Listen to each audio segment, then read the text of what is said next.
كل سنة وانتم طيبين. يلا بينا نعمل تشويحة العيد، ودي أساسي معانا في أول يوم العيد. دايما ناس كتير بيحبوا يعملوها في أول يوم، طعمها مميز. جربوها على الطريقة الحلوة دي هتعجبكم جدا. طعم وشكل وريحة من الآخر، شايفين الجمال؟ حاجة كده طعمها تحفة، واللحمة هتلاقوها دايبة كده معاكم. يلا جربوها على الطريقة الحلوة دي. نقول بسم الله ونصلي على الرسول. أول حاجة كده هجيب أي قطعة لحم، هبتدي ان انا اقطعها قطع صغيرة بالشكل ده، اي كمية زي ما تحبوا.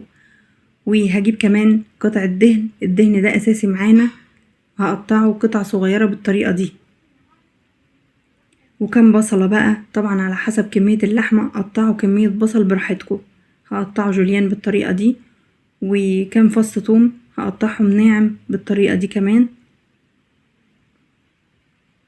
وغسلت معايا كم قرن فلفل اخضر، هقطعهم قطع صغيرة، احمر او اخضر زي ما تحبوا، حار بارد. والحاجة بقى اللي بتخلي معايا التشويحة طعمها في حتة تانية هي الطماطم. بشرت طماطمتين كده وشلت القشرة بتاعتهم. جبت الطاسة وسخنتها كويس جدا بالطريقة دي.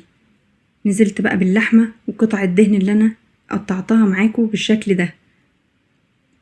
انا هنا ما بحطش زيت ولا سمنة، انا بعتمد على الدهون الطبيعية اللي انا حطيتها.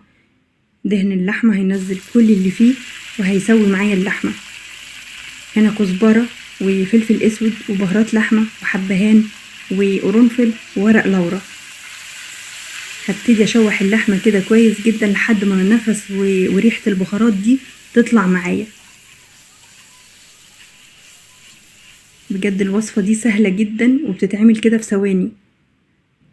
نزلت بقى بالبصل والفلفل الاخضر، هقلبهم كده كويس قوي يتشوحوا مع اللحمة. كل مرة هغطي عليهم واسيبهم بقى ينزلوا المية بتاعتهم ويبتدوا يسووا اللحمة بتاعتي كده على الهادي. حطيت كده رشة جوز الطيب، عايزين تستغنوا عنها براحتكم خالص، رشة بسيطة كده هتديها طعم حلو جدا. ابتديت ان انا اقلب فيها كده بالطريقة دي، وكل مرة بغطي عليها وابتدي ان انا اقلب برضو فيها، ما تسيبهاش خالص، وكل ده على نار هادية. اول ما حسيت خلاص ان اللحمة كده دخلت في السوا معايا، هنزل بقى بالكبدة. الكبدة ما بتاخدش ربع ساعة كده في السوا. نزلت بشوية الكبدة والطماطم اللي انا بشرتها، وهبتدي ان انا اقلب فيها كده بالطريقة دي.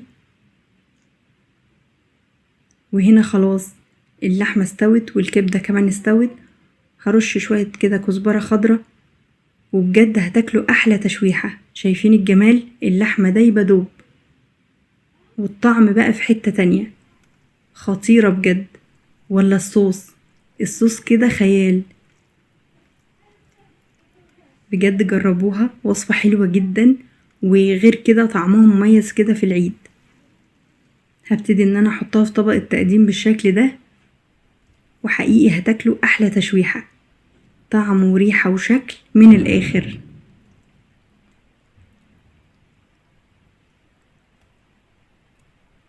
شايفين حلاوتها؟ حكاية بجد. لازم تجربوها على الطريقة الحلوة دي. ولو عجبكم الفيديو متنسونوش في اللايك والاشتراك وشير كتير. وكل سنة وانتم طيبين، واشوفكم على خير ان شاء الله في وصفات احلى واحلى. كان معاكم هند سليم، اشوفكم على خير. باي باي.